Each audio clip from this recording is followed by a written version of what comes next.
Bine v-am găsit, bine v-am regăsit, dragilor din Zodia Capricorn, oriunde v-ați afla.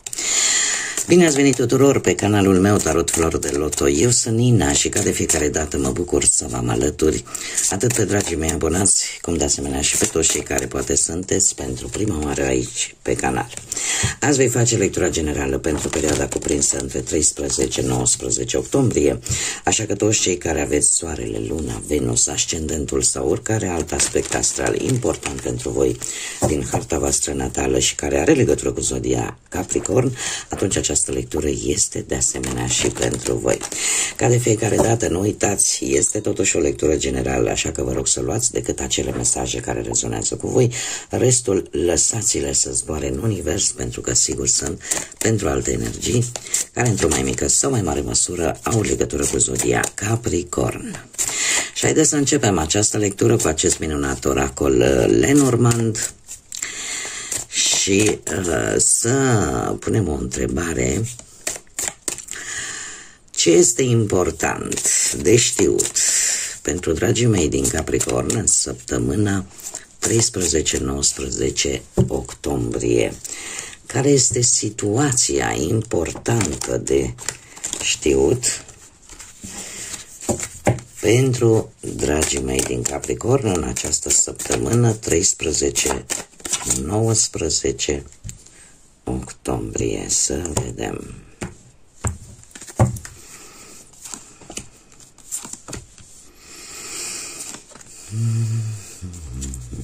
Dragii mei, dragi, ce este important de știut?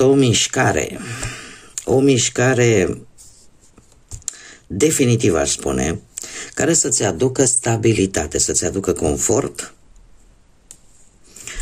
sau poate să-ți aducă chiar o casă la propriu. În mare parte vorbim de posibil o călătorie care îți va aduce, pe care voi o cam ezitați, aveți o anumită ezitare să o faceți, ori către casă, ori către o decizie importantă. Dar din câte văd eu aici, la un moment dat, decizia voastră vă va aduce stabilitate așa per general. Poate să fie legat de un mijloc de transport, să fie o decizie legată, nu știu, de o mașină, de un mijloc de transport. Poate să fie o decizie legată de ceva la distanță. Doar că veți face, eu din punctul meu de vedere, așa cum văd eu cărțile, veți face alegerea corectă. Pentru că ce veți alege în această săptămână vă va aduce siguranță, stabilitate, confort, căldură. Așa că nu e rău deloc. Chiar nu este rău deloc. Haideți să vedem ce ne spune și tarotul.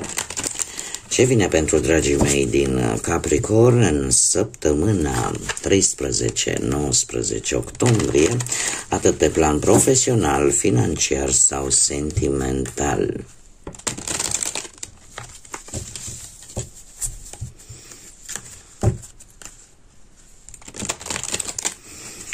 Haideți să vedem.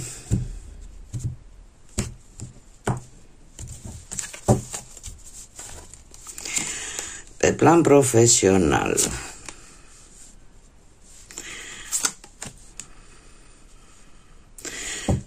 profesional, am niște energii aici și de foc și de apă. Energii de apă, rac, pești sau scorpion, și energii de foc, berbec, leu, săgetător. Haideți să vedem și implicarea lor. Acest cavaler de cupe, mie îmi spune că sunt niște proiecte la care voi ați lucrat de ceva vreme și care parcă încet, încet încearcă să se miște, să evolueze, da? Sunt posibile avansări pentru unii dintre voi sau gândiți o posibilă avansare. Pe de altă parte, cei care poate sunteți în căutarea unui job, trebuie să vă spun că șanse de a găsi un job există, vor exista. Doar că nu știu de ce, ori că nu sunteți voi foarte atenți, ori că pierdeți marea, ar trebui să vă verificați. Da? Mail-urile, cei care mai ales lucrați mult cu internetul, încercați să vă verificați, pentru că e posibil să existe o ofertă chiar foarte bună pe tema asta a muncii, care să vă beneficieze. Dar știți cum e, că o mică distragere a atenției și puteți pierde această șansă, această oportunitate de a găsi un job. Dacă nu, putem vorbi de o ușoară stare de apatie. De apatie la locul de muncă. Cumva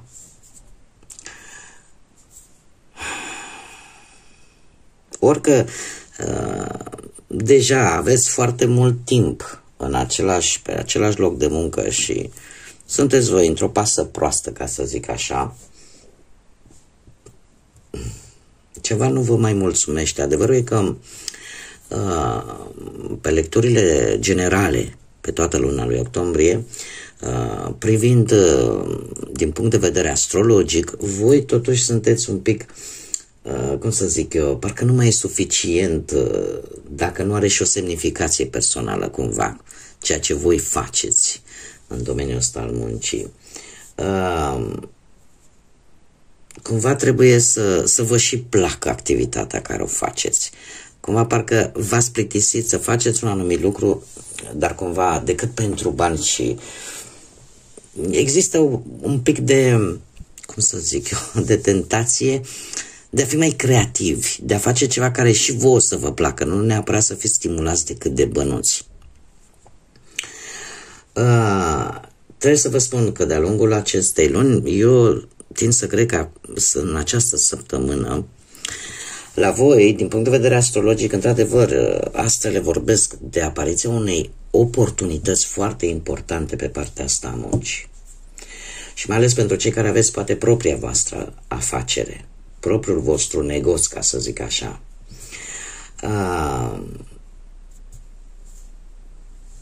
Aș zice că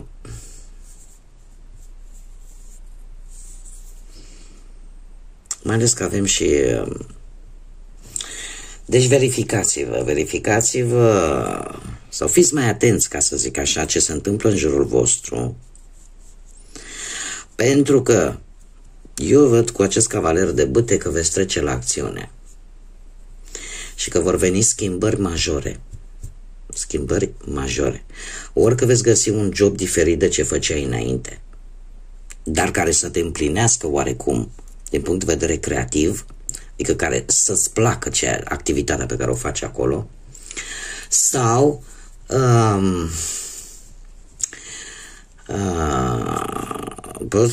pot apărea în această săptămână să fiți un pic, pentru cei care aveți deja un job, să faceți mai mult o activitate fizică decât mentală, ca să zic așa. Dacă până acum, nu știu, ați făcut muncă de birou, să zicem așa, nu toată lumea lucrează la birou, dar să zicem că nu a fost nevoie să faceți neapărat un efort fizic susținut, s-ar putea în această săptămână cumva să fie nevoie să faceți un pic de efort fizic care are legătură cu munca, are legătură cu activitatea voastră profesională.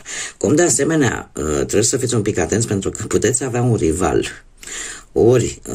un rival în ceea ce ține de negoți, de afaceri, un rival pe care nu va trebui să-l luați, cum să spun eu, să-l neglijați. Va trebui să fiți destul de atenți și ce ar mai fi de spus, faptul că este cineva care, acest rival e greu de combătut, cineva foarte, foarte încăpățânat. Foarte încăpățânat. Acum, per general, partea asta a muncii nu este nici rău, nu este nici extraordinar de bine, este așa, echilibrat. Singurul aspect pe care vreau să-l scot în evidență este acela de a fi atenți.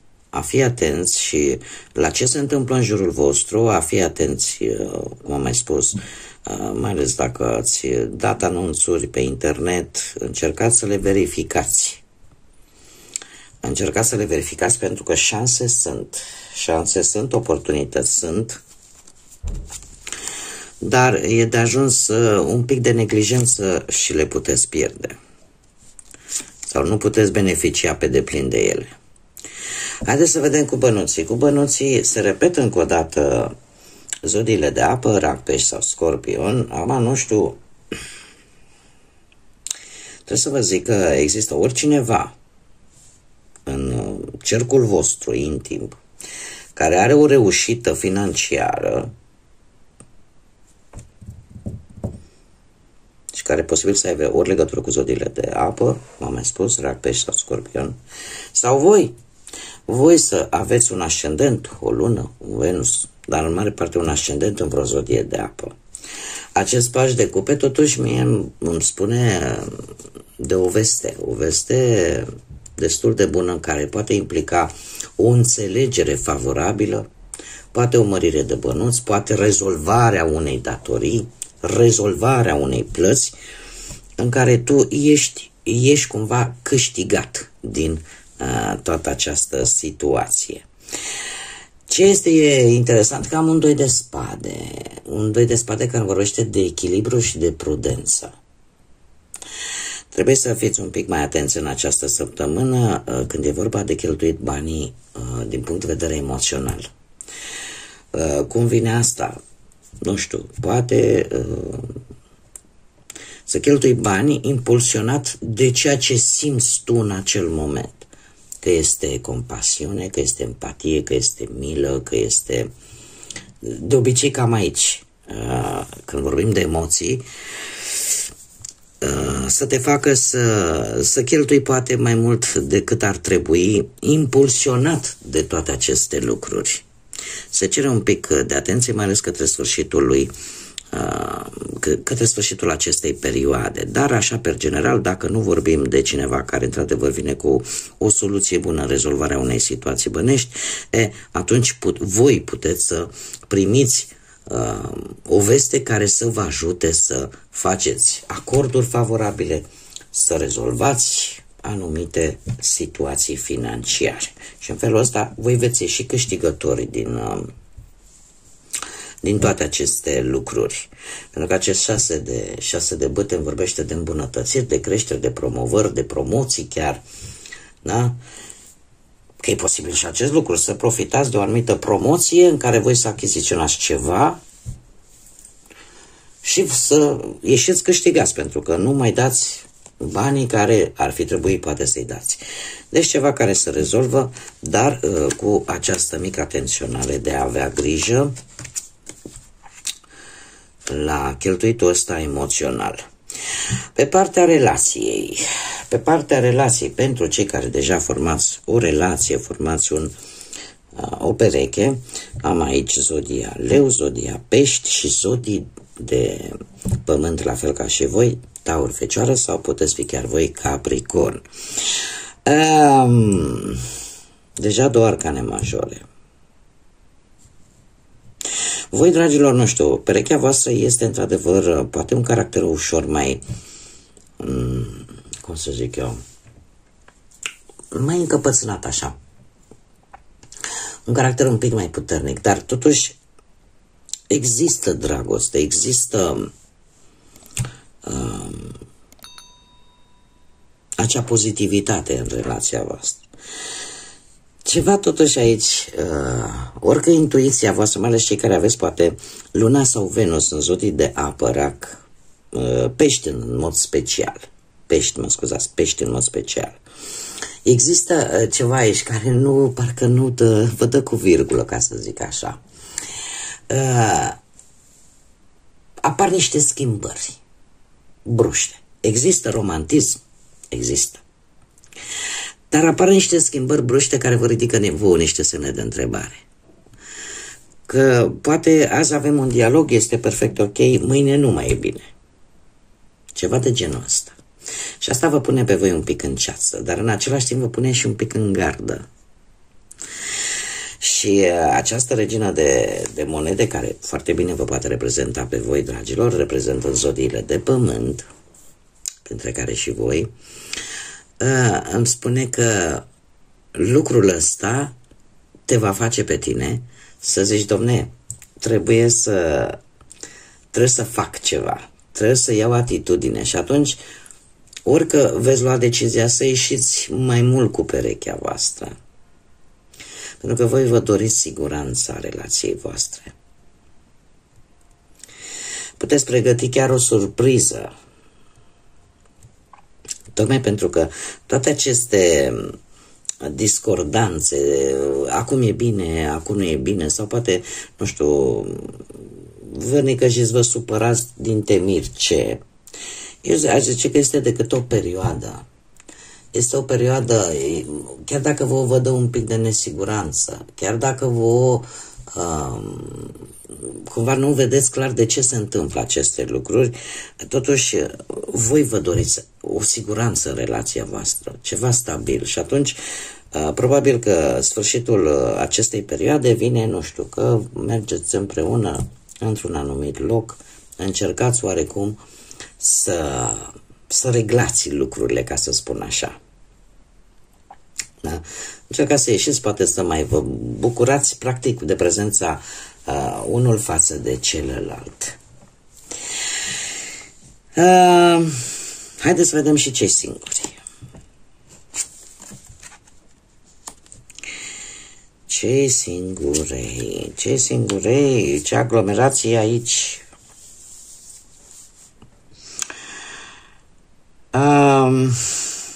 Avem zodii de foc. Berbec, leu, săgetător. Și avem și un cavaler de monede care de asemenea vă poate reprezenta pe voi, sau taur, fecioară. Dragilor, voi cred că în ultima vreme ați încercat să schimbați forma în care faceți lucrurile. Ați încercat poate să nu mai mergeți în același loc unde deja ți-ai dat seama poate că nu ai șanse să cunoști pe nimeni. Ați mers pe premiza locuri noi, oameni noi. Sunteți în căutarea de siguranță, sunteți în căutarea unui compromis serios.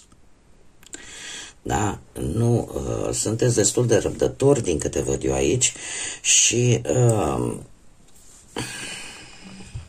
este foarte interesant că în aceste locuri noi pe care voi ați început să le frecventați, sau acum putem vorbi strict de locuri fizice, da? Dar putem vorbi și de site-uri noi, da? Ne adaptăm tehnologiei, să găsiți pe cineva, ori mai tânăr decât voi, o energie mai tânără decât voi, ori pur și simplu pe cineva care are oarecum un comportament mai tineresc, așa. Este cineva cu legături poate în zodii de foc, cineva care e destul de aventuroasă, destul de energică și care, cum să spun eu, într-un fel sau altul, atrage nu neapărat prin fizic, cât prin atitudinea pe care o are. Și asta probabil că vă va atrage și vouă atenția. Vine totuși ca o schimbare. Ca o schimbare. Doar că am un 8 de cupe. Am un 8 de cupe. Eu văd schimbări pozitive, dacă mă întrebați pe mine. Totuși apare acest 8 de cupe, care vine și spune, domne,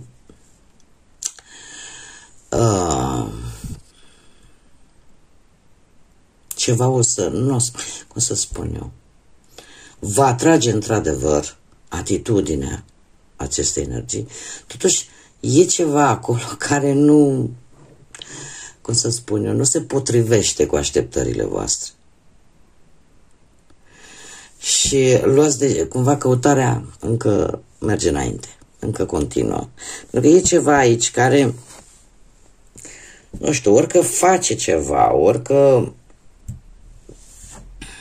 ceva se întâmplă pe parcursul acestei săptămâni și voi luați decizia brusc, domne, nu e pentru mine. Ceva nu vă convine. Ceva nu vă mulțumește. Pentru că nu, probabil că nu înglobează, ca să zic așa, ceea ce tu îți dorești, poate cu adevărat. Și atunci te îndepărtezi și o vei face într-un mod foarte subtil. Probabil că pentru unii dintre voi, nu știu, poate v-ați dori ca această energie mai mult să fie, poate ați accepta-o în viața voastră ca și prietenie, ca amiciție, dar nu neapărat ca și relație. E posibil și acest lucru. Este într-adevăr cineva care vă atrage atenția, dar nu atât de tare încât să vreți să aveți și o relație cu această persoană. Pentru că e ceva aici care nu vă dă cu virgulă. Haideți să vedem ce mesaj. Ce mesaj important am pentru dragii mei din Capricorn în perioada 13-19 octombrie.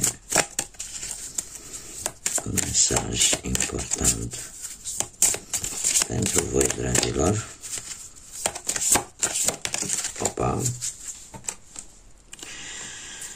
Lasă-te purtat de către divinitate sau de către partea asta divină și avem o lună plină, fără niciun... Eu zice că este luna plină albastră, e o lună plină care are loc... Este foarte interesant totuși că nu... Deci nu mi-apar zodii, pur și simplu. O lună plină. Lasă-te purtat de către divinitate. Este de fapt momentul în care pur și simplu poate nu e bine să-ți creezi așteptări și să lași ca lucrurile să vină în momentul care trebuie. Se întâmplă de multe ori și vorbesc la modul general acum, să ne străduim, să insistăm să facem anumite lucruri, să ne opunem, ca să zic așa, situații deja existente, tocmai pentru că vrem să obținem ceva, indiferent de ce plan al vieții vorbim. Și indiferent cât efort depunem și indiferent câtă energie consumăm, lucrul ăla nu iese. Atunci, în momentul în care ai încercat, pentru că a încerca este într-adevăr un lucru bun, da? Pentru că nu rămâi cu regretul să spui, domne, dar dacă mergea. În momentul în care încerci, chiar dacă nu îți iese, ai cel puțin liniștea, domne, am încercat, n-a mers, asta este. Se întâmplă de multe ori ca respectiva situație să se rezolve într-o manieră super simplă, fără ca tu să depui foarte mult efort. De ce se întâmplă acest lucru? Pentru că sunt nebănuite, sunt căile Domnului, cum se spune, și anumite lucruri se întâmplă atunci când trebuie și nu atunci când noi ne dorim neapărat. Există un moment în timp și în spațiu în care lucrurile se rezolvă într-o manieră foarte ușoară și paradoxal, fără să depunem foarte mult efort. Ce vreau să vă scot în evidență, ați putea în momentul în care voi vă uitați la această lectură, să căutați pe Google, să vedeți când este următoarea lună plină. Sau să fiți atenți pe viitor la următoarele luni pline, pentru că atunci ceva se va întâmpla, ceva important pentru voi. Are legătură cu lunile pline, pentru că nu-mi pune zodie. Știu că o să-mi ziceți, pe ce fac acum? Că ia uite, au fost și 2 luni pline într-o lună. Eu îmi fac datoria să vă spun. Așa că fiți atenți la lunile pline și la manifestările pe care voi le puteți face în lunile pline.